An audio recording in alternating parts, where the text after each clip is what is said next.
Hello friends. Hopefully आप सभी लोग अच्छे होंगे। अब बहुत ही इम्पोर्टेंट टॉपिक करेंगे हम लोग, और वो क्या है? Bayes theorem. But Bayes theorem करने से पहले हमें कुछ कॉन्सेप्ट की जरूरत पड़ेगी। पहले उनको करेंगे, फिर जाएंगे बेस थ्योरम पे। लेकिन मैं जब ये टॉपिक स्टार्ट कर रहा हूँ तो आपसे बता दूं कि आपका जो सिलेबस है वो रेशनलाइज हो चुका है। मतलब नया सिलेबस के अकॉर्डिंगली अगर 2023-24 बैच में आप हैं तो आपका सिलेबस रेशनलाइज है। हर एक चैप्टर, ऑलमोस्ट, मैं सभी तो नहीं बोलूँगा लेकिन ऑलमोस्ट हर एक चैप्टर में कुछ न कुछ हटाया गया है। तो जैसे इस प्रोबेबिलिटी के चैप्टर की बात करें, पुरानी बुक आप देखें ओल्ड एनसीईआरटी, तो वहाँ पे प्रोबेबिलिटी डिस्ट्रीब्यूशन भी था ना, रैंडम एक्सपेरिमेंट का probability distribution, like binomial distribution. तो यहाँ पे वो सब हटा दिया गया है। आपका बस जो लास्ट टॉपिक है वो बेस थ्योरम ही है। मतलब एक्सरसाइज 13.3 ही लास्ट होगा, उसके बाद मिसलेनियस, फिर ये खत्म हो जाता है। तो मैं जस्ट एक बात बोलना चाहता हूं कि आप नई बुक से पढ़ें, क्योंकि ओल्ड बुक से पढ़ने से आपको कोई फायदा होने वाला नहीं है। अननेसेसरली आपका जो टाइम भी ज़्यादा लगेगा, और वो उन चीज़ों को आप एक्स्ट्रा पढ़ेंगे जो आपके एक्चुअल एग्जाम में नहीं आएगा। हाँ, आप अगर कोई कंपटीटिव एग्जाम देते हैं जहाँ पे प्रोबेबिलिटी डिस्ट्रीब्यूशन है, या फिर और जो टॉपिक्स जिनमें से कुछ कुछ पोर्शन हटा दिया गया है, अगर वो आपका सिलेबस है तब तो वो यूजफुल होगा। लेकिन पुरानी बुक पढ़ने का अभी कोई मतलब नहीं है। हाँ, हम सीरीज स्टार्ट करेंगे जेई वगैरह के लिए बाद में, तो फिर वहाँ पे जो चीज़ें और ज़रूरत है सिलेबस के अकॉर्डिंगली हम करेंगे। बट फिलहाल बोर्ड के पॉइंट ऑफ व्यू से फिलहाल में आपको पुरानी बुक पढ़ने का कोई मतलब नहीं है। ठीक है, चलिए अब इन बातों के साथ मैं स्टार्ट करता हूं बेस थ्योरम। बेस थ्योरम का ओवरव्यू दूंगा, क्योंकि इसका स्टेटमेंट और एग्जांपल्स वगैरह हम लोग बाद में करेंगे, सबसे लास्ट में। बट बेस थ्योरम एक्चुअली कब आप अप्लाई करते हैं वो समझिएगा। जैसे देखिए, बेस थ्योरम का बिल्कुल परफेक्टली समझना है ना, तो ऐसे मान लीजिए ये दो बॉक्सेस हैं फॉर एग्जाम्पल, ठीक है ना। ये है बॉक्स 1, ठीक, और ये बॉक्स 1, और ये है मेरा बॉक्स 2 फॉर एग्जाम्पल, ठीक। अब इसमें भी कुछ रेड बॉल्स हैं। फॉर एग्जाम्पल मान लीजिए, मैं ऐसे ही कर देता हूं, 8 मान लीजिए रेड बॉल्स हैं, और फॉर एग्जाम्पल मान लीजिए 3 जो है व्हाइट बॉल्स है। उसी तरीके से ये जो दूसरा बॉक्स है उसमें मान लीजिए 6 व्हाइट बॉल्स हैं, और फॉर एग्जाम्पल 5 रेड बॉल्स हैं, ठीक। अब यहां से जो बेस ने एक्चुअली बड़ा इंटरेस्टिंग, इन्होंने जो रिसर्च किया ना और ये थ्योरम दिया, ये एक्चुअली आप अगर सोचिए तो बहुत मेहनत करके, बहुत इन्होंने दिमाग में बिल्कुल इसकी ज़रूरत को फील किया होगा, उसके बाद इन्होंने रिसर्च किया। एक्चुअली ये बताता क्या है बेस थ्योरम, मैं अभी ओवरव्यू दे रहा हूं। देखिए, अगर मैं आपसे बोलूं अब तक जो भी प्रोबेबिलिटी करते थे, अब तक इस बेस थ्योरम जो चैप्टर स्टार्ट करे, इसके पहले क्लास 11 से लेके क्लास 12 में आपसे जब भी पूछा जाता था प्रोबेबिलिटी, वो क्या बोलते थे कि जैसे जो बॉक्स फर्स्ट है ना, बॉक्स फर्स्ट में 8 रेड बॉल्स है, ठीक है ना, यहाँ पे 8 रेड बॉल्स है और 3 व्हाइट बॉल्स है, और बॉक्स 2 में 5 व्हाइट बॉल्स हैं और यहाँ पे 5, ठीक है ना, नहीं 6 है ना। बॉक्स 2 में आपका टोटल 4 to 6 व्हाइट बॉल्स हैं और 5 रेड बॉल्स हैं, ठीक ना। यहाँ पे मैं सीक्वेंस वही लिख दूं जो सीक्वेंस लिखा है मैंने पिछले में। तो यहाँ पे 5 रेड बॉल्स हैं और 6 व्हाइट बॉल्स हैं, ठीक। तो यहाँ पे आपसे ये बोलता था ना कि बॉक्स 1 में से एक बॉल को एट रैंडम आप ड्रॉ करते हैं, बॉक्स 1 में से एक बॉल को आप एट रैंडम ड्रॉ करते हैं, तो प्रोबेबिलिटी बताइए कि वो बॉल या तो व्हाइट या रेड होगा। उसी तरीके से आपसे बोले कि बॉक्स 2 में से 1 बॉल एट रैंडम ड्रॉ करते हैं, तो बताइए उसकी प्रोबेबिलिटी कि वो रेड या व्हाइट हो। जैसे कुछ भी पूछ सकता है कि रेड हो सकता है, या पूछे आपसे कि व्हाइट बॉल हो सकता है, ये प्रोबेबिलिटीज। लेकिन बेस ने रिवर्स प्रोबेबिलिटी फाइंड करने का मेथड दिया, और उसी मेथड को हम क्या बोलते हैं, बेस थ्योरम। तो बेस ने क्या बोला ना, रिवर्स प्रोबेबिलिटी। मतलब यहाँ पे क्या है, कोई कॉन्सेप्ट को समझिएगा। इसके पहले क्या होता था कि बॉक्स आपको बताता था कि बॉक्स 1 में 8 रेड 3 व्हाइट बॉल्स हैं, 1 ball is drawn at random, find the probability that drawn ball will be white, या फिर आपको बोल दे कि that ball will be a red ball। उसी तरीके से बॉक्स 2, तो यहाँ पे बॉक्स दे के फिर आपसे प्रोबेबिलिटी पूछता था ना एक बॉल ड्रॉ करने को। अब अगर आपसे पूछे कि इस तरह से 2 बॉक्सेस हैं, मैं एक बॉल एट रैंडम ड्रॉ किया, अब ये नहीं बता रहा है कि किस बॉक्स से मैंने ड्रॉ किया, सिंपली बोल रहा है 2 बॉक्सेस हैं, उनमें इतने रेड और इतने व्हाइट बॉल्स हैं respectively, 1 ball is drawn and suppose वो बोलता है कि वो बॉल जो है, ड्रॉन बॉल जो है वो रेड है, ठीक है ना। तो आप बताइए कि ये जो रेड बॉल है ना, वो बॉक्स 1 से ड्रॉ की गई थी, मतलब रिवर्स प्रोबेबिलिटी। आपको इस बॉक्स के अंदर का एलिमेंट का प्रोबेबिलिटी देके अब आपसे पूछता है कि बताओ कि वो जो बॉल है ना, वो बॉक्स 1 से ड्रॉ किया गया था, मतलब आपको बॉक्स ड्रॉ करने की प्रोबेबिलिटी पूछता है। समझ में आ रहा है कि नहीं? तो ये रिवर्स प्रोबेबिलिटी का प्रोसेस है, ठीक। तो इस केस में ऐसा ही कि कोई बॉल ड्रॉ करे, वो रेड बॉल है, तो बताओ कि वो बॉल जो है बॉक्स फर्स्ट से ड्रॉ की गई थी। तो रिवर्स प्रोबेबिलिटी जब निकालना है तो वहां पे हम क्या यूज करते हैं, Bayes theorem. Bayes theorem exactly यही बोलता है। तो यहां पे अल्टीमेट कंडीशनल प्रोबेबिलिटी निकालते हैं हम कि जो बॉल ड्रॉ की गई है ना, वो रेड बॉल है, ठीक है ना। ये पहले से पता है कि जो बॉल ड्रॉ की गई है वो रेड बॉल है, रेड बॉल है। लेकिन कंडीशन यहां पे आपको निकालना क्या है, कंडीशन ये लगा दिया गया कि बॉल निकाले थे तो वो रेड थी। अब आप बताओ कि वो रेड बॉल बॉक्स फर्स्ट से ड्रॉ की गई थी, ये कंडीशनल प्रोबेबिलिटी क्या होगी, मतलब यहां पे रिवर्स प्रोबेबिलिटी पूछता है। तो वहां पे यूज होता है क्या, बेस थ्योरम। मैं समझा पाया कि नहीं, पूरा कॉन्सेप्ट समझ में आ गया होगा। अब चलिए बेस थ्योरम का एक्चुअल स्टेटमेंट मैं बताऊं, उससे पहले कुछ बेसिक चीजें हैं जो कि आपको जानना चाहिए, ठीक है ना। और उस प्रोसेस में जो सबसे इंपॉर्टेंट कॉन्सेप्ट है वो क्या है, पार्टीशन। क्या, partition of a sample space, of a sample space, ठीक। तो कोई रैंडम एक्सपेरिमेंट होगा, उससे एसोसिएटेड एक सैंपल स्पेस दे दिया, फॉर एग्जांपल मान लीजिए S, ठीक। अब इस सैंपल स्पेस का पार्टीशन बताओ, ठीक।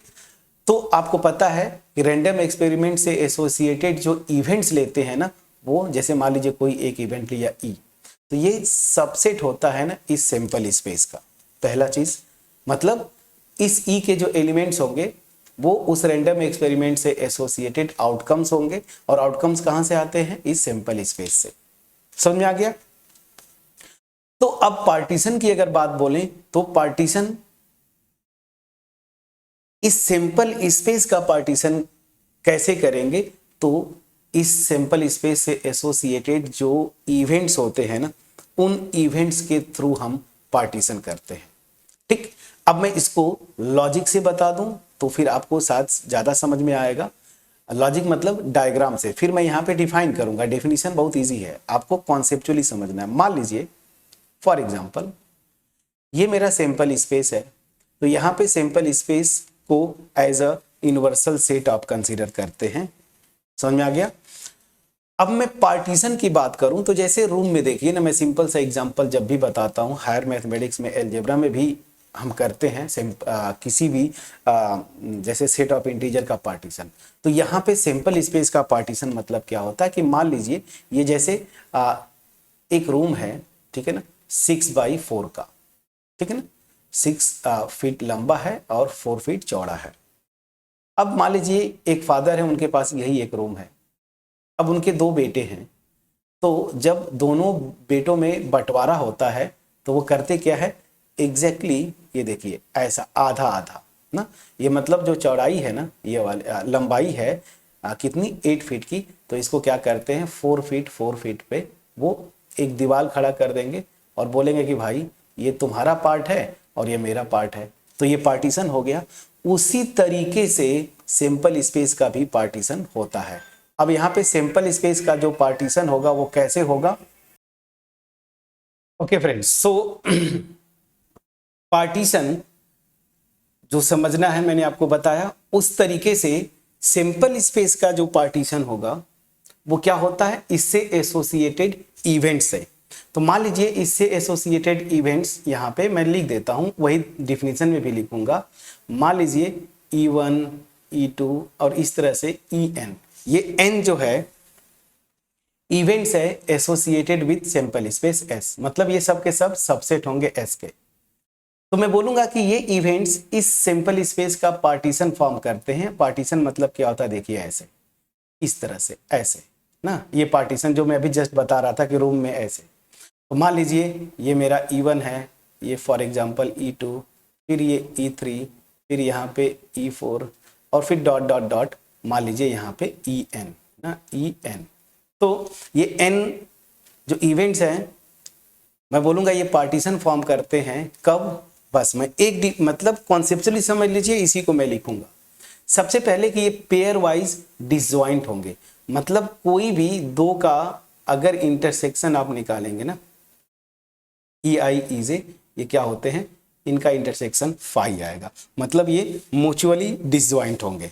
ठीक, अब यहाँ पे I not equal to J, I J जो है 1 से लेके n तक वैरी करेगा, पहली चीज। दूसरा कंडीशन है कि इन सब का अगर यूनियन लेंगे ना, ठीक है ना, इन सब का अगर यूनियन लेंगे तो ये पूरा का पूरा सिंपल स्पेस देगा। ठीक, दूसरा।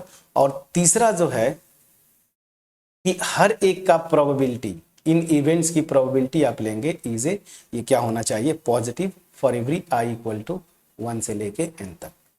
तो क्या हुआ, फिर से मैं जो एक्सप्लेन किया ग्राफिकली आपको ज्यादा समझ में आता है कि ये म्यूचुअली डिसजॉइंट मतलब क्या हुआ कि जैसे इस इवेंट में जो भी आउटकम्स होंगे, एलिमेंट्स इसके क्या होंगे, आउटकम ही होंगे ना, वो क्या होंगे, वो किसी और में नहीं होंगे। अब जैसे E2 का लेंगे तो यहाँ पे दूसरा एलिमेंट मतलब दूसरे आउटकम आएंगे इस सैंपल स्पेस S से, यहाँ पे अलग होंगे, इनमें से कोई भी कॉमन नहीं होगा। उसी तरीके से E1 का E3 के साथ, E1 का E4 के साथ या E2 का किसी और के साथ लेंगे इंटरसेक्शन, तो म्यूचुअली डिसजॉइंट का मतलब यही होता है कि अलग अलग, इनमें कोई एलिमेंट कॉमन नहीं होगा, पहली चीज। दूसरा, इनका सबका यूनियन लेंगे, सिंपल स्पेस दे दे, और हर एक इवेंट की प्रोबेबिलिटी पॉजिटिव होनी चाहिए। अगर ये कंडीशन सेटिस्फाई होता है तो मैं बोलूंगा कि ये जो इवेंट्स हैं E1 E2 En ये क्या करते हैं, पार्टीशन फॉर्म करते हैं। मैं एग्जांपल से एक्सप्लेन करूंगा, अभी मैंने आपको ये एक्सप्लेन कर दिया, डेफिनेशन मैं लिख देता हूं, फिर एग्जांपल लेके आपको एक्सप्लेन करता हूं। तो चलिए मैं लिखता हूं, लेट E1 E2 और इस तरह से En be events associated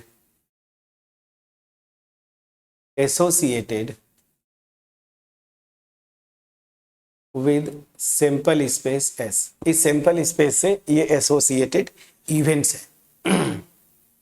then इन इवेंट्स को मैं बोलूंगा कि ये पार्टीशन फॉर्म करते हैं। Then this are said to form a partition of simple space S if number one EI intersection is a, this is phi I not equal to J, ठीक है ना, और ऑब्वियस ही बात है I और J जो वैरी करेंगे वो 1 से लेके n तक, पहला। दूसरा, E1 union E2 union En, मतलब इन सब का जो यूनियन होगा वो क्या हो जाएगा, पूरा का पूरा सैंपल स्पेस देगा। एंड थर्ड जो है P ऑफ EI, ठीक है, this is positive for every I equal to 1 to 2n, ठीक। ये है पार्टीशन फॉर्म करने का जो कंडीशन मैंने बोला। आपको लॉजिक क्या लगाना है कॉन्सेप्चुअली, कि हर एक इवेंट का प्रोबेबिलिटी पॉजिटिव, ये म्यूचुअली डिसजॉइंट होंगे, ठीक है ना, और इन सब का यूनियन पूरा का पूरा सैंपल स्पेस देना चाहिए। क्लियर है? तो हम बोलते हैं कि ये इवेंट्स जो है पार्टीशन फॉर्म करते हैं इस सैंपल स्पेस एस का, ठीक। अब चलिए, अब मैंने ये एक्सप्लेन कर दिया, डेफिनेशन भी लिख दिया, लेकिन जब तक एग्जाम्पल नहीं करेंगे आपको ये चीजें क्लियर नहीं होंगी। तो मैं एक एग्जाम्पल लेता हूं, बहुत आसान सा एग्जाम्पल, जिससे सब कुछ क्लियर हो जाएगा, ठीक। तो एक एग्जाम्पल मैं लेता हूं, मैं क्या लेता हूं कि एक कॉइन डाई जो है उसको थ्रो करते हैं। तो डाई को जब थ्रो करेंगे तो यहाँ पे जो आउटकम्स होते हैं वो क्या होंगे, यही आपको पता है, ठीक है ना। आउटकम्स जो होते हैं 1 2 3 4 5 6, क्लियर। तो इससे एसोसिएटेड सैंपल स्पेस क्या है इस random experiment throwing a die, वो ये है। अब मैं इसका पार्टीशन बनाना चाहता हूं। पार्टीशन कई तरीके से बन सकते हैं, मैं दो एक पार्टीशन बना के दिखाता हूं। पहला पार्टीशन देखो क्या मैं ले रहा हूं, इसमें बस दो इसके इवेंट्स लेता हूं। एक तो ऑड नंबर्स वाले, ये देखिए, ठीक, और एक मैं इवेंट लेता हूं E2 इवन ना, इवन नंबर शो करे, ठीक। अब यहां से दो तीन चीजें आप देख लो, यही से आपने किया है ना कि अगर एक डाई को थ्रो करें तो इवन नंबर्स आने की प्रोबेबिलिटी, तो यहाँ पे प्रोबेबिलिटी ऑफ इवन क्या हो जाएगा 3/6 ना, 3/6, ये क्या हो जाएगा 1/2। और एग्जैक्टली यहाँ पे इस इवेंट E2 का भी वही पार्ट प्रोबेबिलिटी होगा, देख लीजिए 3/6 मतलब 1/2। और यहां से मैं देख रहा हूं इन दोनों की प्रोबेबिलिटीज जो है पॉजिटिव है। पहला कंडीशन जो है पार्टीशन का, ये लास्ट वाला सेटिस्फाई हुआ। अब मैं आता हूं, as a set E1 intersection E2 आप निकालेंगे, क्या आएगा 5, कोई एलिमेंट कॉमन नहीं है। पहला कंडीशन देखो सेटिस्फाई हुआ, म्यूचुअली डिसजॉइंट हो गए। एंड E1 यूनियन E2 आप निकालेंगे तो ये मेरा 1 2 3 4 5 6, तो ये क्या हो गया सैंपल स्पेस। तो देखो जो तीन कंडीशन थे वो तीनों के तीनों सेटिस्फाइड होते हैं। पहला म्यूचुअली डिसजॉइंट हो गए, ये मेरा ए पार्ट वाला जो था, देखिए म्यूचुअली डिसजॉइंट, इनका यूनियन पूरा सैंपल स्पेस को देता है और हर एक की प्रोबेबिलिटी जो है पॉजिटिव है। सो इसका मतलब क्या हो गया कि ये जो event associated with this sample space है ना, सो E1 and E2 form a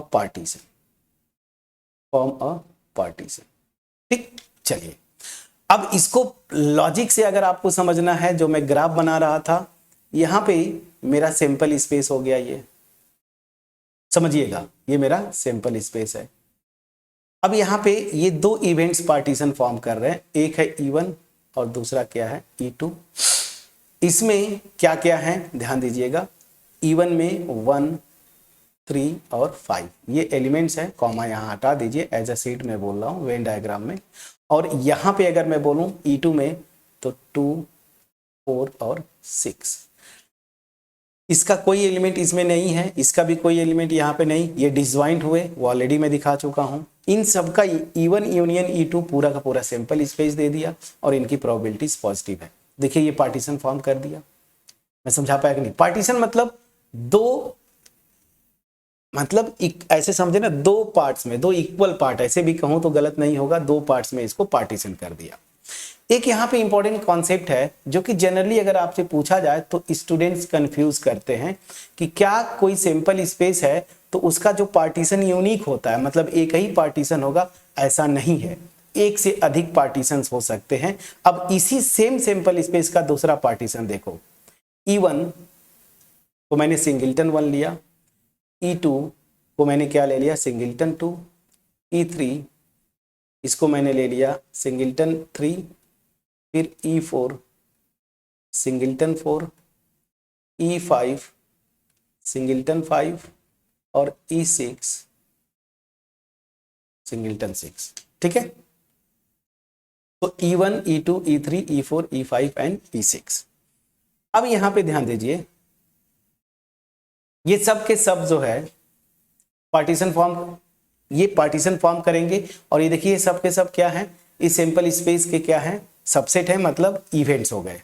अब यहां से किसी एक का EI इंटरसेक्शन EJ आप, मैं जनरल लिखता हूं, आप जैसे E1 का किसी और के साथ ले लीजिए, उस सेम के साथ सेम का नहीं लेना है, डिफिनीशन में देखिए अलग अलग लेना चाहिए, तब म्यूचुअली डिसजॉइंट। देखिए ये तो अब मैं देखूंगा कि ये सब के सब क्या है, फाई आ जाएगा,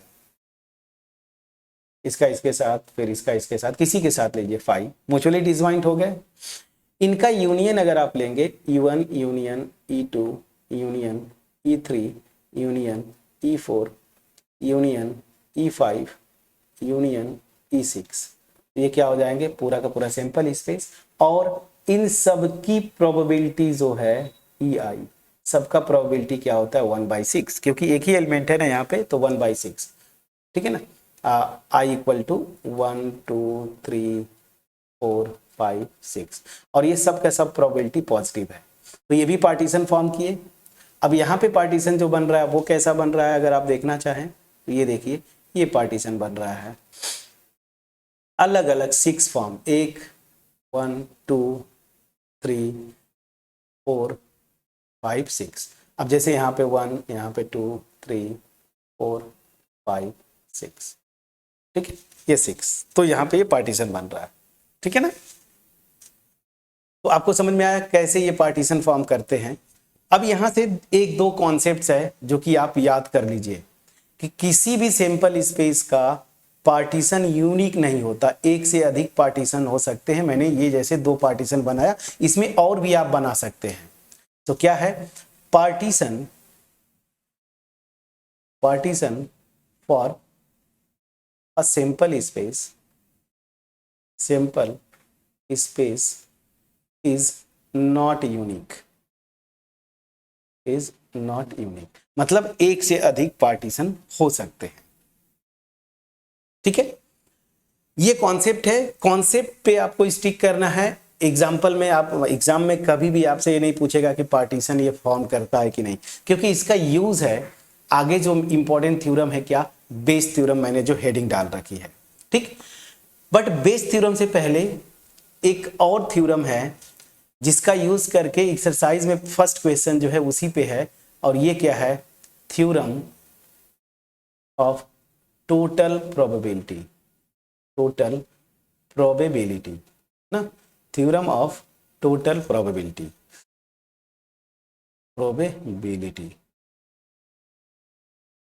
थ्योरम ऑफ टोटल प्रोबेबिलिटी। अब ये थ्योरम क्या बोलता है, इसका स्टेटमेंट, और जब ये करेंगे नेक्स्ट वीडियो में तो वहीं पे मैं बेस थ्योरम का भी स्टेटमेंट बता दूंगा। और स्टेटमेंट बस आपको समझना है, न्यूमेरिकल जब करेंगे ना तो वहां पे फिर हम इनको अप्लाई करेंगे। पहले तो पार्टीशन आपको समझना जरूरी था, पार्टीशन मैंने बता दिया।